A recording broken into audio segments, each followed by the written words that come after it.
Lekomidi ithi ifuna ukuqhuba uphando olungenamkhethe kwaye izimisele ukuba uMkhwebane naye aziphendulele kwizityholo ajongene nazo.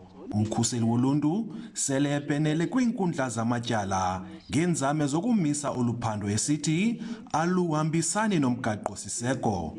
Isigqibo senkundla asikakhutshwa. In line with the principle of fairness, is it correct for us to proceed with this process while the public protector has made an application to court trying to establish the constitutionality of this committee and the rules as it were? If there is a matter before court and you start this process, what happens if the public protector is successful in the matter that she has before the court? Iphalamende ime kwelithi oluphando luyahambisana nomgaqo-siseko. The legal position is that the rules are constitutional until and unless determined otherwise by a competent court.